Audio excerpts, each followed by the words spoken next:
Cek.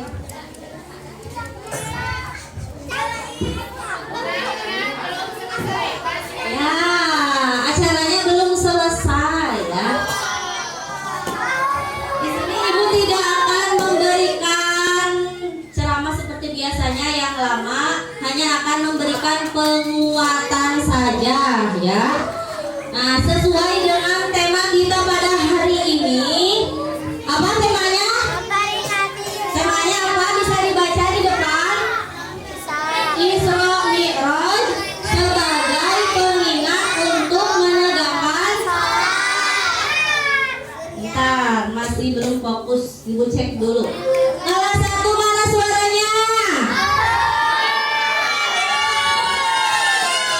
Kelas 2. Yes. Kemana kelas 2 kemana? Ada ya kelas 2? Kelas 3. Kelas 4. Kelas 5. Kelas 6. Masya Allah. Ibu cek dulu semangatnya ya. Baik. Tepuk 1. Nah, seperti biasa kalau tepuk 1 kali sambil bilang tepuk 1. Ya. Kita beda sendiri. Tepuk 1. Tepuk 2. Tepuk 3. Tepuk 4. Tepuk 5. Ya. Ulang. Tepuk 4. Tepuk 3. Tepuk 5. Buka mulut tertawa 3 kali. Buka mulut tertawa 2 kali. Buka mulut tertawa 1 kali. Buka mulut tertawa tanpa suara. Berarti enggak konsentrasi, belum fokus berarti ya. Sudah siap mendengarkan materi dari Ibu? Tidak akan lama, paling hanya 10 menit saja ya. Baik. Yang akan Ibu sampaikan yaitu pastinya disesuaikan dengan tema pada hari ini, yaitu Isra Mi'raj sebagai pengingat untuk menegakkan sholat. Para pihak, Ibu mau tanya, pernah gak kita malas dalam melaksanakan sholat? Pernah malas gak kalau disuruh sholat? Pasti pernah ya. Nah, kira-kira apa sih yang menyebabkan? Masih ada yang ngobrol lah. Nanti kalau misalnya Ibu menjelaskan, kalian ngobrol, nanti hanya masuk telinga kanan, keluar lagi telinga kiri. Ya, coba semuanya fokus dulu ke depan, tidak ngobrol dulu. Para pihak, boleh dibantu siapa ya Bu Leni atau Bu Jihan untuk menertibkan anak-anak. Yang ngobrol boleh di toilet atau di sinten. Boleh dicari di rumahakeun, terserah ya namanya. Tidak ada yang ngobrol. Tadi apa tugasnya kata Bu Eva? Kelas 3 sampai 6 harus membuat rangkuman. Ya, itu tugas. Dengerin, itu tugas dari kepala sekolah. Ya, kemarin mengamanahkan ke Ibu. Kelas 3 sampai kelas 5 harus membuat rangkuman, dan kelas 1 sampai kelas 2 harus menulis tema Isra Mi'raj pada hari ini. Temanya ini ya,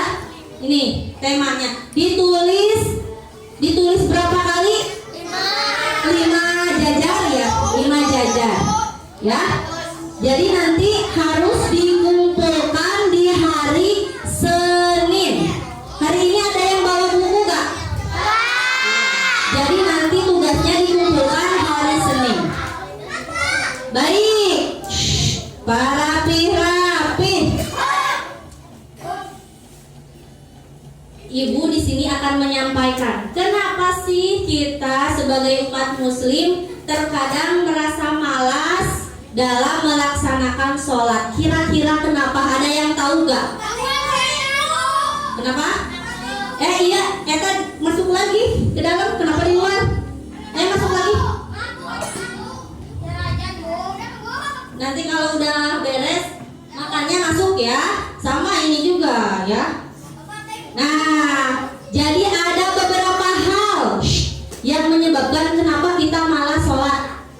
Kenapa seseorang malas sholat? Yang pertama, nanti yang harus kalian tulis loh. Yang pertama, karena dia tidak menyadari betapa buruknya orang yang malas sholat, dan dia tidak menyadari betapa besarnya ancaman bagi orang yang malas dalam melaksanakan sholat. Mau dipandang buruk sama Allah? Mau gak?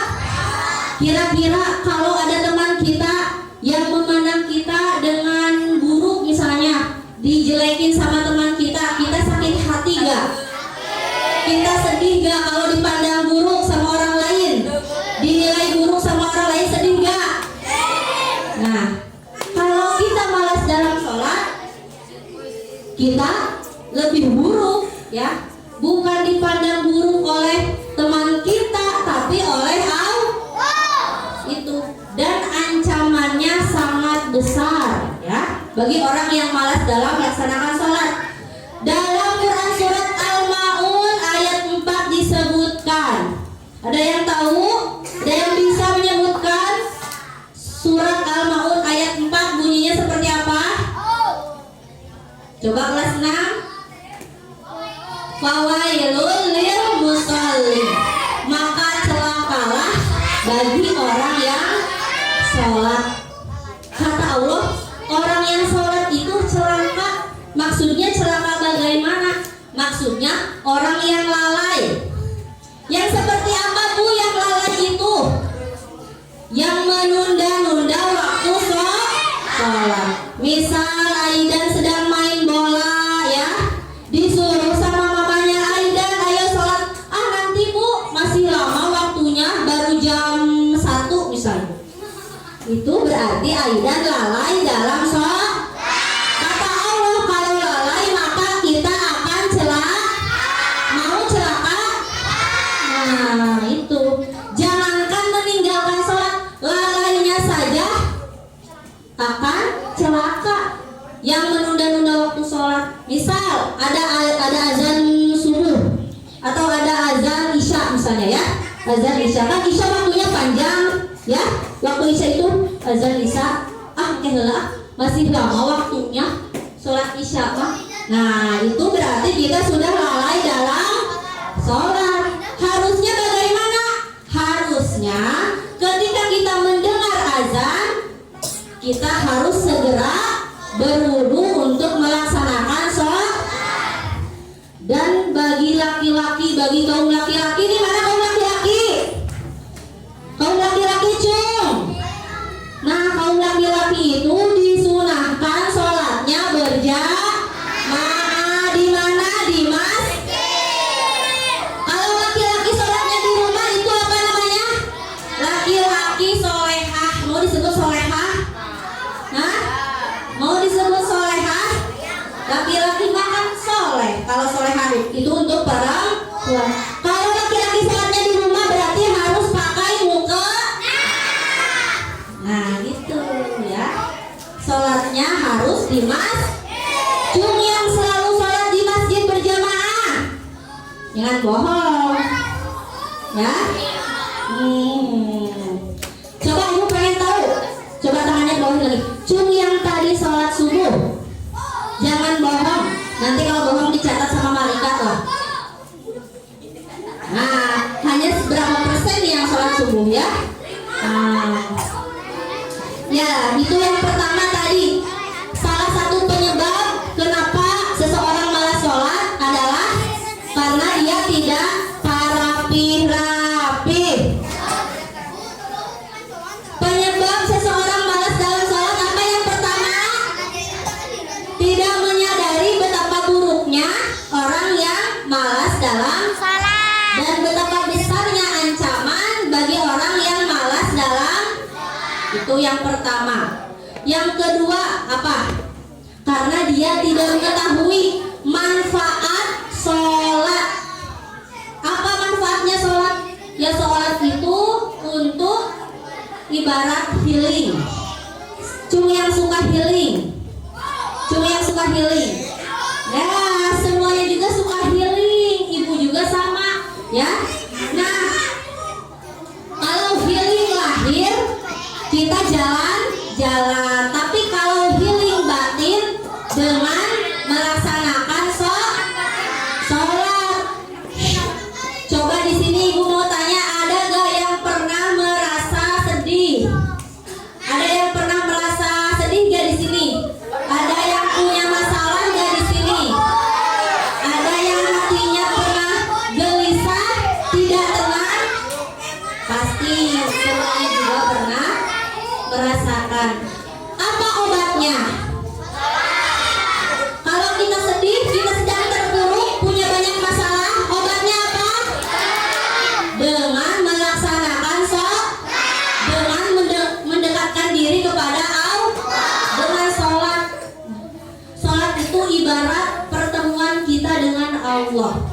Kalau kita punya masalah, curhatnya sama Allah, jangan sama teman. Kalau sama teman misal kayak punya masalah, curhat ke Rosita, nanti sama Rosita dikasih tahu ke orang lain, jadi nyebar masalahnya ya. Tapi kalau sama Allah, kira-kira Allah bakal kasih tahu ke siapa?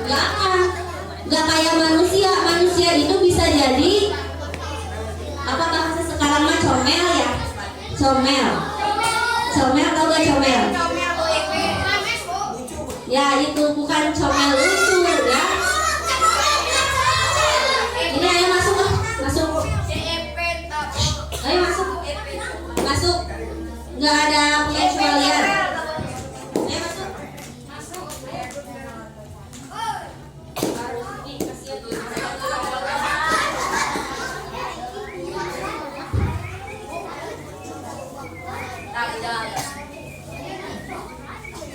Itu yang kedua. Kenapa seseorang malas sholat? Karena dia tidak tahu manfaat sholat. Padahal sholat itu sebagai penyembuh ya, secara lahir dan secara batin. Contoh, ketika kita sujud, kalau sujud kita benar, itu bisa jadi aliran darah kita itu lancar ya. Makanya kalau misalnya kita suka pusing ya, sakit kepala, bisa jadi tara sholat ya.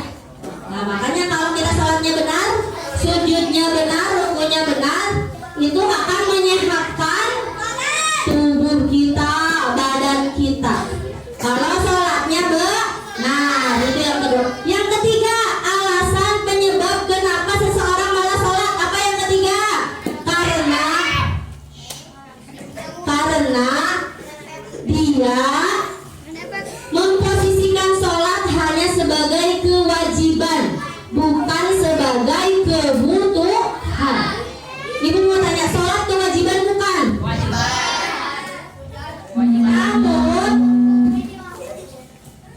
Namun selain itu kita harus paham bahwa sholat itu adalah kebutuhan kita. Kita yang butuh Allah, bukan Allah yang butuh kita. Kira-kira kalau kita enggak sholat, Allah rugi gak? Kalau kita enggak sholat, Allah bakal rugi atau enggak? Enggak akan rugi. Tapi yang rugi adalah diri kita sendiri ya. Ibaratnya kita itu adalah taman. Taman itu bagaimana agar bisa terlihat indah? Maka kita harus minta kepada siapa?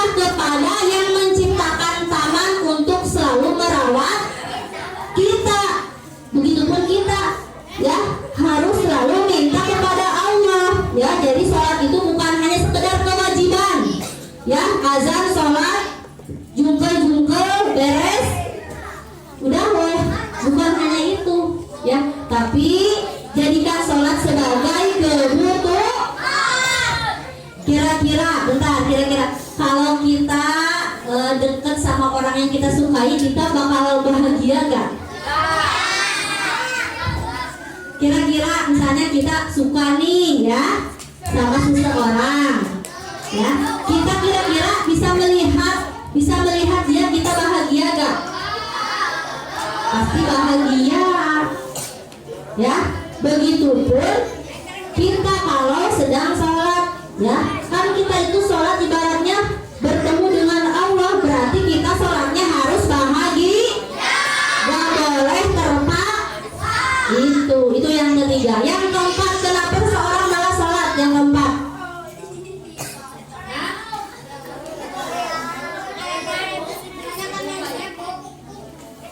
tadi yang pertama itu apa? Coba cek dulu dari 1 sampai yang ketiga, masih hafal gak? Masih ingat gak? Kenapa seseorang malah sholat? Yang pertama apa? Dia tidak ratni, berarti merhatikan. Dia tidak mengetahui apa? Dikasih hadiah yang bisa jawab. Betapa buruknya orang yang malas sholat dan betapa besarnya ancaman bagi orang yang malas melaksanakan sholat. Yang kedua, apa penyebabnya malas sholat? Orang malas sholat, dia tidak tahu manfaat sholat. Yang ketiga, karena dia memposisikan sholat sebagai kewajiban, bukan sebagai kebutuhan. Yang keempat, yang terakhir, mengapa seseorang malas sholat? Bisa jadi karena dia tidak tahu betapa pentingnya sholat, ya.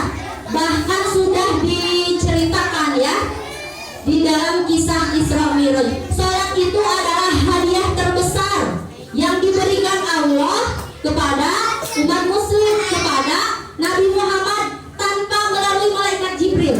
Wahyu Allah yang diberikan tanpa melalui malaikat, langsung Allah amrulnya kepada Rasul, tidak melalui malaikat. Kan kalau wahyu yang lain seperti perintah zakat, perintah puasa itu melalui malaikat.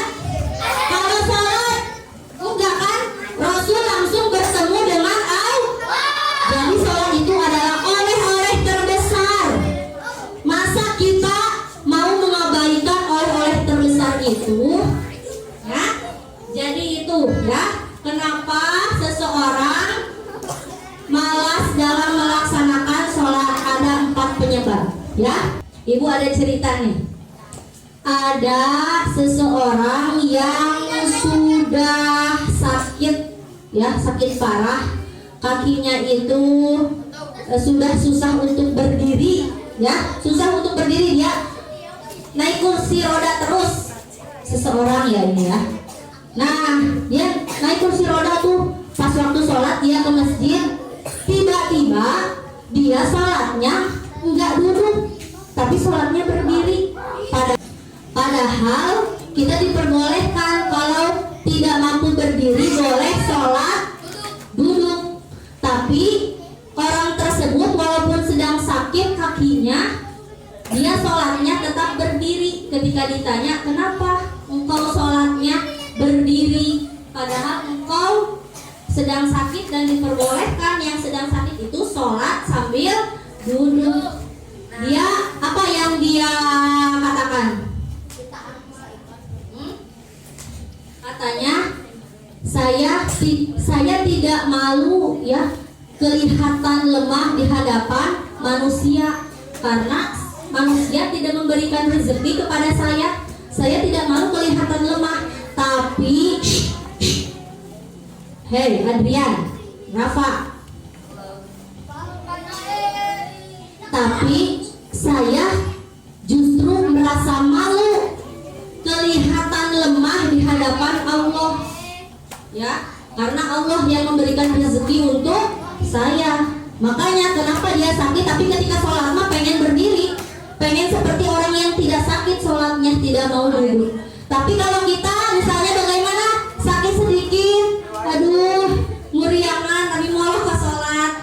kayak gitu gak? Hah? Kayak gitu gak? Sakit sedikit nggak sholat kayak gitu gak? Hah? Sakit sedikit misalnya sholatnya dikodoin, ya itu yang harus dicatat. Awas, rangkuman ya, judulnya penyebab seseorang malas dalam melaksanakan sholat. Ada 4, silahkan nanti ditulis di kertas 1 lembar, dikasih nama, dikasih kelas, dikumpulkan hari Senin. Nah, ibu ada nyanyian dulu nih, ikutin ya.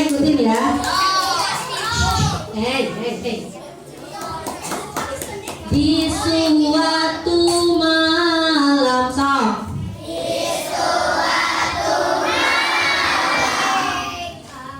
Lupa ingat ya.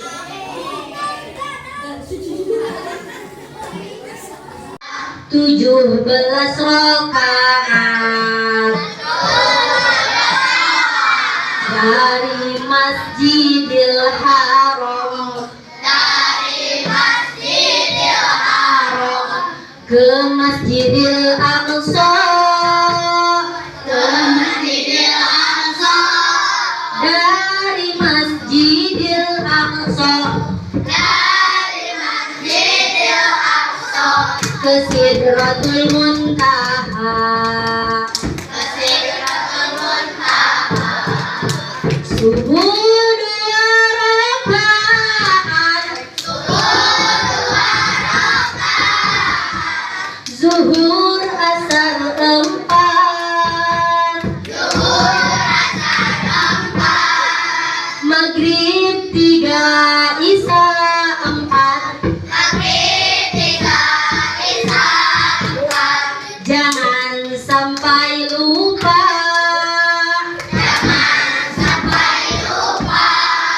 tanggal 27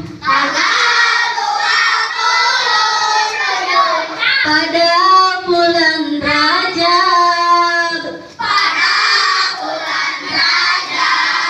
kita peringati itu hari Isra Mi'raj. Kita peringati itu hari Isra Mi'raj. Sekarang bareng-bareng mau di video. Ayo. Malam di bulan Rajab, Allah memanggil Nabi Muhammad untuk menerima wahyu sholat sehari semalam 17 rakaat dari Masjidil Haram ke Masjidil Aqsa, dari Masjidil Aqsa ke Sidratul Muntaha, subuh 2 rakaat, zuhur asar 4, maghrib 3, isya 4. Jangan sampai lupa, tanggal 27 pada bulan Rajab, kita